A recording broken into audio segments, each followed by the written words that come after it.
Chris Carter of the Locked On Steelers and beat reporter for the University of Pittsburgh joins the show to discuss the Panthers' hidden gems in the 2023 NFL Draft. And to tie it all in, we want to develop a great team here that we can deliver wins to the city of Houston. We want to deliver a championship here to the city of Houston, and that's what it'll be about. You are Locked On Texans, your daily Houston Texans podcast, part of the Locked On Podcast Network, your team every day.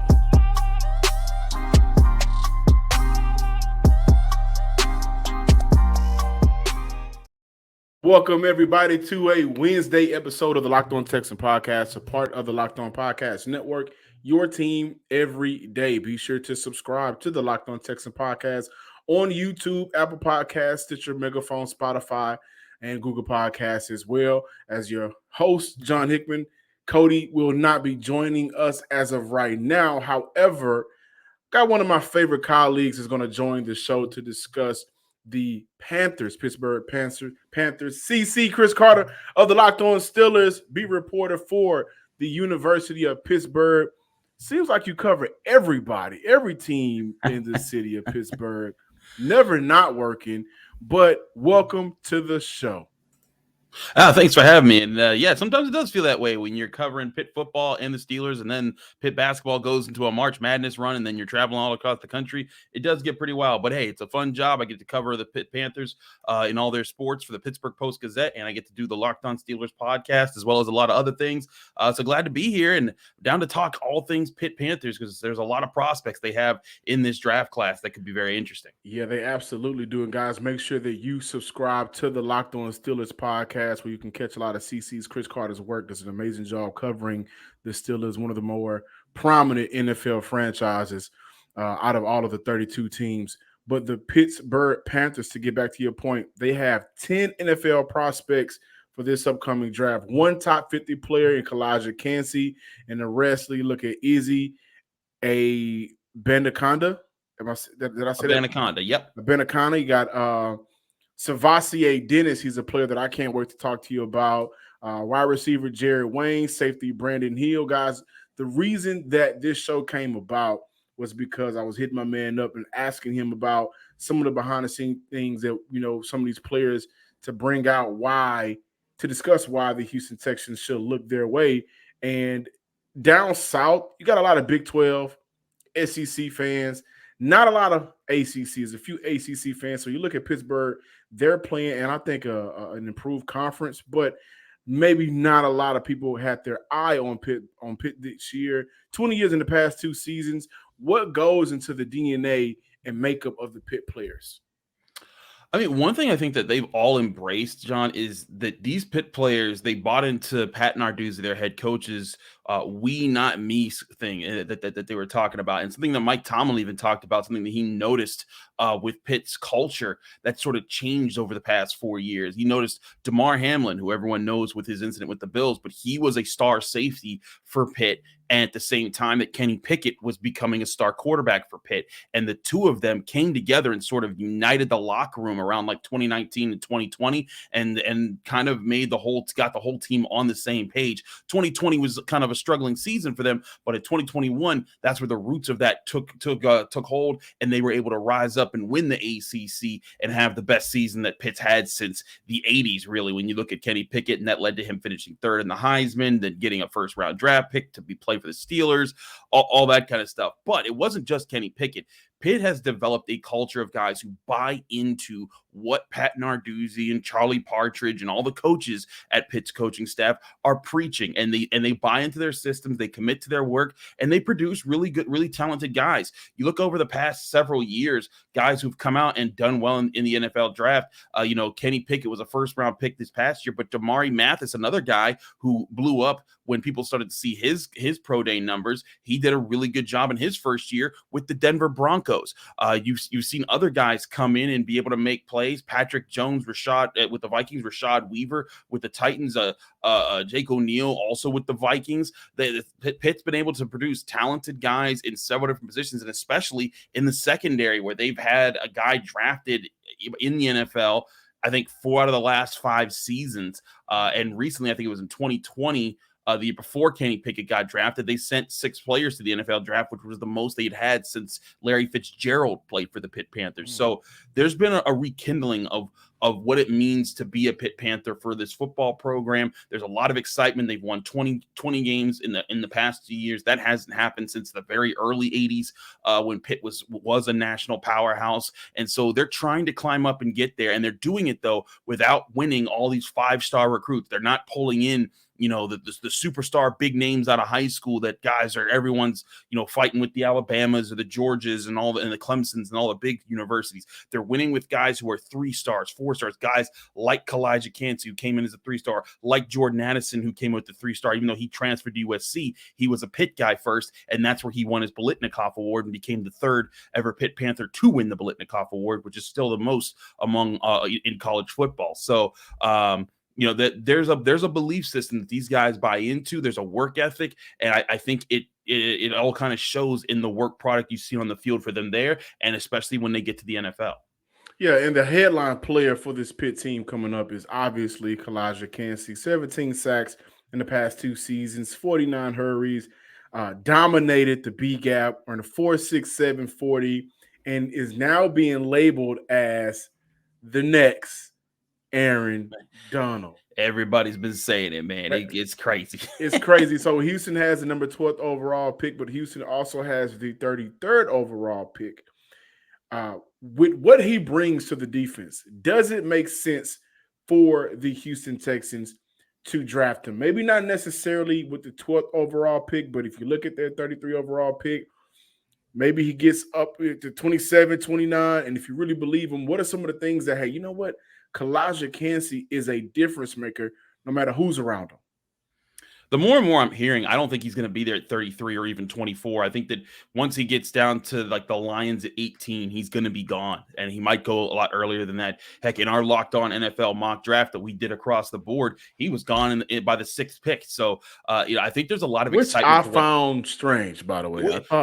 No, you're fine. You're fine. And I also think that's a bit high because I look at Calijah Kancey, and listen, I covered him since he started at Pitt, and I remember when Pat Narduzzi was like, "Yeah, Calijah Kancey, he's got these lightning quickness, but he's got to stick to the fundamentals."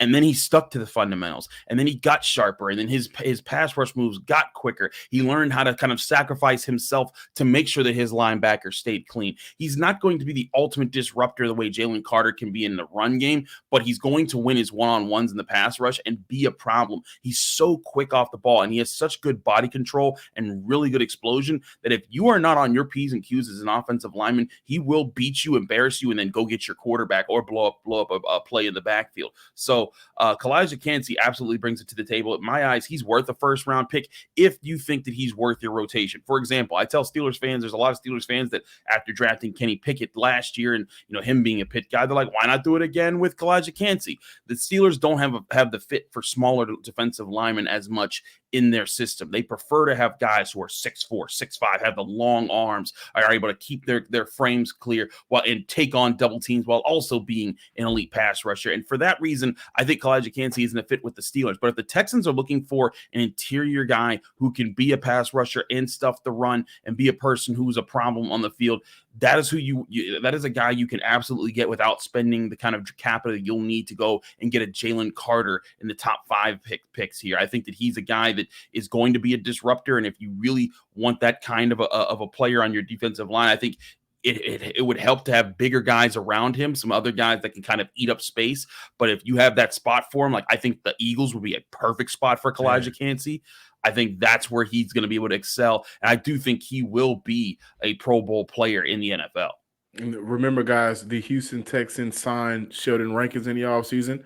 Malik Collins is still on this roster. So you look at a situation where with his potential, you don't necessarily need him to start day one. And DeMeco Ryans talked about that in the press conference on Tuesday. We don't necessarily need a lot of these guys to come in and be stars and try to change the franchise day one. That's why they signed a bunch of these veterans in free agency. But Calijah, I believe, may be the best pass rushing defensive tackle in this draft from a technique standpoint and how he gets after the quarterback. So I think 12 is a number that Maybe if you really do like him, same with BJ out of LSU. Maybe you trade back and have the opportunity to get more picks, but then get him at the right price and right pick position as well. Guys, don't go anywhere. We got more CC Chris Carter with the Locked On Texan podcast. We got more Pitt to talk about, so don't go anywhere.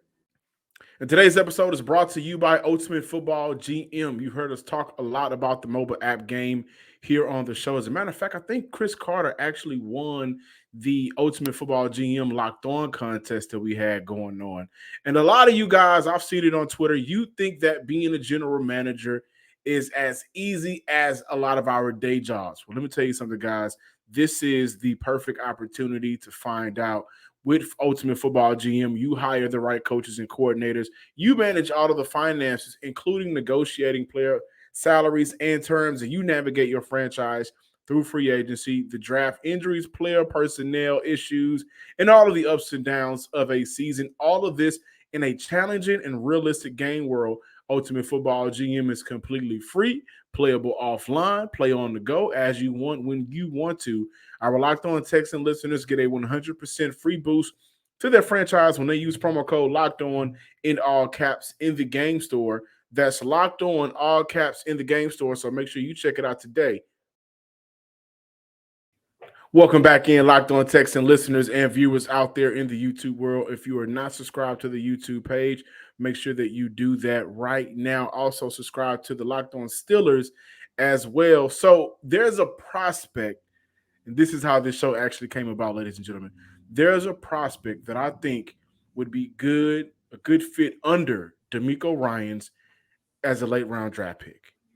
If we look at the 5th overall pick, Houston does have 3 6th overall draft picks in this year's draft. And I think between 5 and 6 will be a perfect landing spot for Savassier Dennis, the linebacker.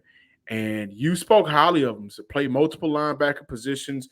And I love his ability to drop back in coverage. Like when I look at the checkpoints, his ability to drop back in coverage, his ability to get from point A to point B as a blitz linebacker, I think is also a plus for him.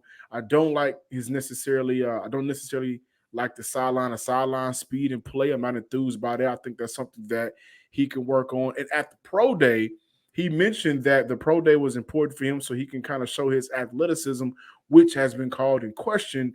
So no doubt, I believe that he will be a late round draft pick. But could you sell me and the Texans on Dennis being the match under DeMeco Ryans, where he is known to be a development coach on the defensive side of the ball, former linebacker? I do think it's worth the conversation. First and foremost, I just want to let y'all know I am the number one guy here on the Locked On leaderboard. All right, for Ultimate Football GM. I got 19 championships in 25 seasons. Ain't no one even come close. And I'm working on another 25-year run where I'm in season 19 and won 17 championships. So y'all better watch out because I'm still dominating out here. And make sure you download the app. I need my Texan fans to download the app because I'm not going to get embarrassed like this. So maybe our listeners, I just got embarrassed, guys. Maybe our listeners out there can get their friends involved. It's a fun game, man. I think everybody should compete and have fun with it, test your skills.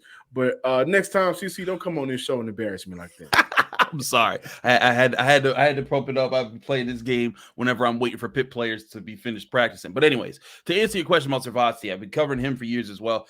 And this guy is extremely coachable. When you give him assignments, he sticks to it. He does what you tell him to do. That's why he was able to play all 3 of the linebacker positions for Pitt. They have what's called the money linebacker, which is like their heavier guy that goes in and stuffs the run. Star linebacker, which helps more in coverage, and Mike linebacker, which kind of commands the defense and does both jobs whenever he's called upon. He eventually settled in at Mike because he did the other 2 so well and became a star linebacker for Pitt really in 2020 when he had a pick 6 against Clemson. That was a huge win in that big win that set up their ACC championship run throughout the rest of that season. And he was an integral part of that defense. He also was again this past season in 2022 when he was leading them in tackles, when he was flying all over the field. And yeah, he doesn't have pure sideline to sideline speed. Like he's not going to be Trenton Simpson, the linebacker out of Clemson this year, but he ran a 4.5 flat. Good linebacker speed. He's not extremely huge, but he's a decent size and he knows how to adapt to different challenges. He covers running backs well. He covers tight ends well. He covers slot receivers well when he's kept into his spot. He can't run with them all over the field, but if he's playing a drop zone, I think he finds a way to fit in there and to compete in the right spots. SirVocea is going to adapt to whatever Coach Ryan tells him, and I think he's going to be an adept off-ball linebacker. You'd want him. I'm not familiar off the top of my head what kind of defense DeMeco Ryan's going to want to run with the Texans, whether it be a 3-4, 4-3, or more teams are running more nickel defense all the time anyways. But I really think his sweet spot is if you run with 4 down linemen or 4 down linemen or even 3 down linemen. But if you have him as that off-ball guy that kind of floats around with the ball and he has a partner linebacker back there who he communicates with, that's where you're going to get the best version of SirVocea Dennis, because he's not only going to do all that, but he's going to be a leader. He's going to set the tone. He's going to study film more than anybody on your team. And then he's going to go out there and he's going to execute and be there. And he might not win every matchup, but he's going to be in the right spot. And he's going to give you the challenging aspect of his game. That's where I think that he's going to be a really good player. I also think SirVocea Dennis is a future coach in football, whether it be the NFL, college, or wherever. Just the way that he talks and commands himself. I think SirVocea Dennis is a very bright guy who's got a really good future with football, whether it be just playing in the NFL or coaching after that. But if you draft him, if you're the Texans and you draft him, I think you're getting a talented linebacker who can bounce around your defenses, take on different assignments, be kind of a glue puzzle piece that you fit wherever you need, and he kind of just works with what you need to do. So I think SirVocea Dennis definitely worth a late round draft pick. He will be drafted somewhere, so it'll just be a matter of who goes and gets him first. I think honestly, with the way that he ran in his pro day, he might have boosted himself up to the 5th or 6th round before a lot of people have him in the 7th round just because they weren't sure of his numbers. But I think that he's certainly worth one of those mid day 3 picks. Texan fans out there, CC said a couple of things that I think really stood out. Very coachable, right? Yeah. We've heard DeMeco Ryan's first-year head coach mention multiple times that he wants coachable guys that can come in and be a part of the culture, reset this culture that has been a losing culture for the past couple of seasons, amongst other things. But he wants guys that can be able to come here and talented guys, of course, but coaching and culture fits. And I do think that is what SirVocea, being a Pitt Panther around that Pittsburgh Steelers, that culture is embedded. For every time I talk to somebody from Pitt, or, it's just Pittsburgh is the city, blue collar type of city. So coming into Houston, being able to be ready to work. And I think that if he had an opportunity to have a prime, right? I know it's too early, but I can see SirVocea, and by the way, I love that name. Like I can see Pastor SirVocea as a thing for him, but I can see him being a very effective wheel linebacker for the Houston Texans under DeMeco Ryan. You want him to drop back and cover, he can do that. Can get the running back on a wheel route, can line up with certain tight ends if they're not spread out too wide. And then at times, if it's 39 and you want to bring some pressure, he's a linebacker that I believe at 4 or 5, I didn't think he was going to run that, can go out there and do that. So he's a guy, man. He's a guy that I really like for Houston. Again, 5th and 6th would be a perfect area to get him. You don't have to play right away. Come in and play some special teams, but eventually learn and can get on the field. Houston has a big receiver, Nico Collins, about 6'3", 6'4", out of Michigan. The last couple of seasons hadn't had good quarterback play, hadn't been able to stay healthy for a good part of the seasons. But Jared Wayne is a guy that I go and I watched the Miami game, and I said, wow, how is it I hadn't heard more of him? 3 touchdowns that game, I believe. Went off. Went 205, and that was also the game Izzy popped off the screen to me. And then I had opportunity to get in on that Will Mallory talk because, man, he had a good game. But Jared Wayne, man, is Jared Wayne like a 7th undrafted? But with Jared Wayne and his skill set, being able to be that bigger receiver, a lot of yards per catch, why aren't we talking about him more? Is it because he was the Pitt? Is it because the focus are on the other couple of guys? What's Jared Wayne's, what's his makeup?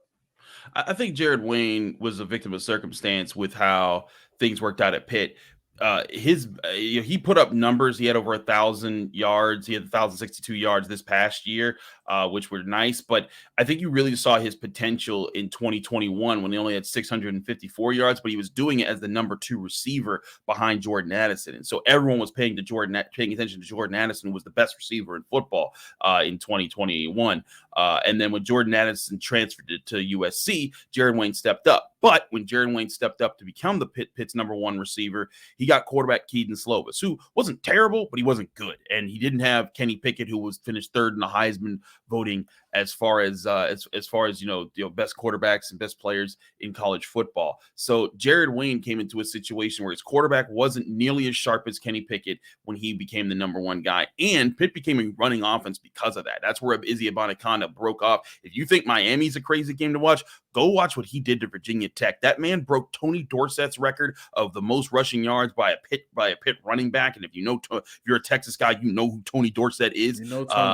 What he did for Pitt. I mean, there's streets named after him here in this city. But he broke Tony Dorsett's single game record and he had over 300 rushing yards and 6 rushing touchdowns against Virginia Tech. It was just unbelievable. But because of that, and they had other talented running backs behind Izzy Abanikanda, Pitt became a running team. So Jared Wayne didn't get as many opportunities. And when he did get his opportunities, some of them weren't the best balls. He also did have a few drops. I think he had 8 drops on the season. Right. And I think that put a little bit of a stall into what people thought of him because he didn't have the burner speed, and he didn't have all the highlights that you'd want if you were looking for a star receiver in the NFL. But when I look at the complete package of who Jared Wayne was for the Panthers, that guy was a guy who used his size. He was tough. He was gritty. He blocked well. He threw a touchdown for them back in 2021. He is extremely versatile. And if he's sitting there in a UFDA, I think that there's going to be a team that grabs him and is happy that they did grab him. I think that, he actually, if you go back and you watch his pro day numbers, he had a 41.5-inch vertical. That's better than I think that was the best of all receivers, even the ones that went to the combine in this draft class. So he's going to give you the size. He's going to give you the big playability. He's going to give you the chance to go win combat catches. And I think he's a good route runner too. He has to sharpen up a few things there. I think he has to, get more consistent in his hands and fit there. But I think that Jared Wayne in the long run is going to make someone happy if he's a late day 3 pick or an undrafted free agent who impresses people with his ability to make plays on the ball in the air. So a lot of times I hate to say undrafted free agent because I know a lot of these guys are looking to get drafted. They want to hear their name called. But I do think that realistically that is maybe the 7th round undrafted rookie free agent. That may be the more likely scenario. And I want to bring this back around to a receiver that we have here on this roster in Nico Collins. The Texans traded up for him a couple of years back to Davis Mills draft, where the first time we selected was in the 3rd round. And if you remember the Locked On mock draft we did, like Cody and I was just like, we'll pick whoever because it doesn't matter. But he is a player that I think can come in, and when you look at his ability to block downfield, when you look at his ability to get those contested balls, those 50-50 balls, who's to say that he isn't a player that can come in and eventually replicate and maybe take over what Nico Collins has been expected to do. Now, I understand that Nico Collins has also been a victim of circumstance because of his quarterback play. But I like Jared Wayne. I think that he's a player that you come in, bring him in, undrafted rookie. Maybe you stash him off at in the practice squad, allow him the opportunity to get better in the NFL, and then from there, maybe give him a shot or two. But I like his ability. You mentioned Izzy. We cannot end this show off without talking about Izzy. What has made him so dynamic? I mean, it's his pure athleticism and it's his doggedness. When you look at how that guy moves, you see a lot of the guys at the combine this year, and like Devin Achane and some of the guys that were running sub 4.4s like Izzy Abanikanda did in his pro day. When you look at them, they're 5'9", 170. 180 if they're lucky. They're small, so that's part of why they're fast. Izzy Abanikanda is like 5'10", 5'11", 210-ish, 215. He's a big guy. Like he's a thick dude. And the best comparison, and I noted this on his pro day when I was looking at his numbers when we were finally putting them all together. I'm like, this is Breece Hall. This like that's the comparison numbers wise. If you look at height, weight, speed, explosiveness, all the numbers that you'd get from combine and pro days, they all match up with Breece Hall as a competitor. But what I think is the best thing about Izzy Abanikanda is that he always had the ability to be a home run hitter. He was always, if you like I used to watch him in practices, if you gave him the sideline, he'd take off and he'd score a touchdown. But he needed to learn how to hit those home runs in between the tackles. And my goodness, did he learn how to do that in his last year in 2022 with Pitt. You'd give him a little seam up the middle, and if he made one linebacker miss, you were going to have he beat safeties and corners who had the angle on him to be able to get to the right spot and take long touchdowns. That's why he was breaking records. I think he also finished scoring the most points per game in college football this past year because he was just such a strong finisher. He's not just fast. He's extremely tough and strong. He's got a lower center of gravity because he's not like 6'2". He's more like, just under 6 foot.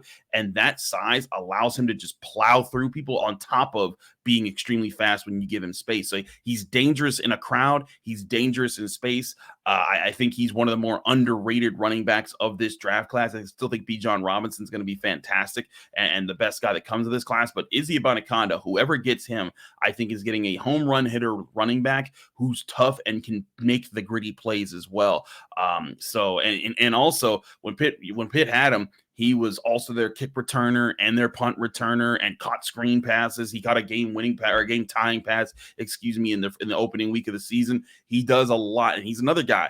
Just commits to what you tell him. He's not selfish. He's not out there just trying to get his numbers. He shared a stable with three other running backs who Pitt was trying to rotate between. And then when he had the hot hand, they stuck with him, which was a lot this past season. But he's not a selfish guy, and that he would promote his partner, Rodney Hammond, who's now going to be Pitt's starting running back this year, and be like, hey, that's my guy. If they gave him the ball, I got no qualms with it because I know he's going to truck somebody. And so Izzy Abanikanda, good teammate, fast, powerful, quick, looks really decisive. I'd like to see how that translates to the NFL. But certainly if you're sitting there, I wouldn't pick him in day two, just my opinion of just how, just stacking up this class against each other. But like if he's sitting there and you have an early 4th round pick, I think that would be a heck of a 4th round pick. If you got him in the 3rd, I wouldn't put it against you because I think that you're getting a really talented running back. And in fact, I take that back. I'll make him a late day 2 to early day 3. That's my range for Izzy Abanikanda, and what he brings. But yeah, Izzy, talented running back, will give you a lot and let you fit in. And I think that he's one of those running backs that you don't have to necessarily spend a 1st or 2nd round pick to get, and you get a guy who could be a game changer for you on the field. Ran a 4.40 at the pro day, rushed for 20 touchdowns in his final season at Pitt with 1,400 yards. He's a running back that, even with the signing of Devin Singletary guys and Damian Pierce on this roster, you look at adding a dynamic and impact player. Izzy may be one of those guys that you can do that to that backfield. CC, where can everybody find you, all of your work on Twitter, the whole nine, man? Thank you for stopping by Locked On Texans. Where can we find you? Thank you, John. You can always find me, Chris Carter, on my Twitter and Instagram account at Carter Critiques. You can also listen to me on the Locked On Steelers podcast daily, just like you listen to Locked On Texans, whether it's on your favorite podcasting app or on YouTube. You can also read my work if you want to check out more about Pitt athletics and what's going on there. They're getting ready for their spring game right now this upcoming Saturday. You can check that out at the Pittsburgh Post-Gazette, the newspaper that I work at post-gazette.com. So post-gazette.com, go there, check out all my work on Pitt football, basketball, everything there. And then again, I'm always on a lot of different platforms too as well. So just again, follow me on Twitter and Instagram at Carter Critiques, and you'll see a lot more of what I get into. Guys, he's like Cody. Cody covers the Rockets, the Texans, was helping ground break the SaberCats for a couple of years, and just 1 year was U of H and Astros, whatever these guys can put their hands on, it turns into gold in terms of following these sports teams, man. So thank you for stopping by the Locked On Texans podcast. And until next time, I hope you don't win any championships no more. And I hope you go into a Detroit Lion type of rebuild. Whoa, that's aggressive. Yeah, that's it right there.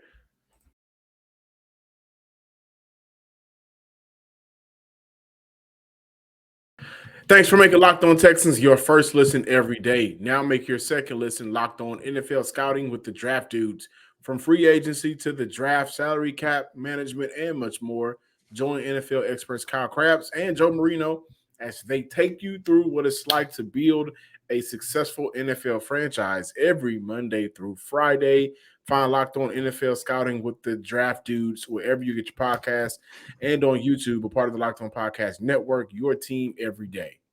Welcome back in, ladies and gentlemen. I know some of you guys might be, where the hell Cody been? Well, I was actually at the D'Amico Ryans press conference on yesterday. So with that being said, we had an opportunity to speak to the Houston Texans' new head coach in D'Amico Ryans, John. We talked to him mainly because yesterday marked the first day of voluntary off-season workout programs for the Houston Texans, and D'Amico Ryans said one of his favorite things that went on yesterday was the fact that it was day one and he had a lot of guys that was in attendance. He talked about a variety of topics. However, as expected, he did not go into whether or not the Houston Texans are going to draft a quarterback with the number 2 overall pick. And he didn't even want to share whether or not the franchise was leaning towards Bryce or CJ. I get it. I understand it. We wasn't expecting him to, but that's the only negative about working in media,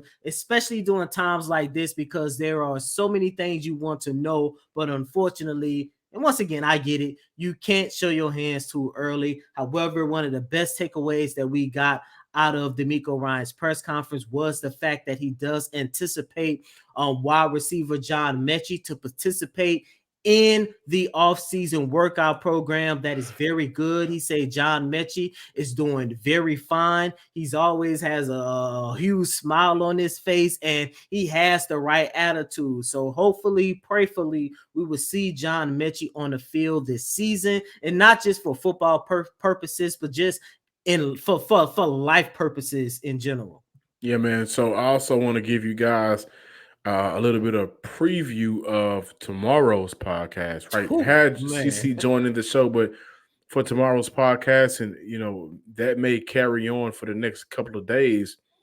The Mike Lombardi podcast dropped, and the news was there could still be some changes to the front office for the Houston Texans after the draft. And now it seems like a quarterback at number 2 isn't a lock. And so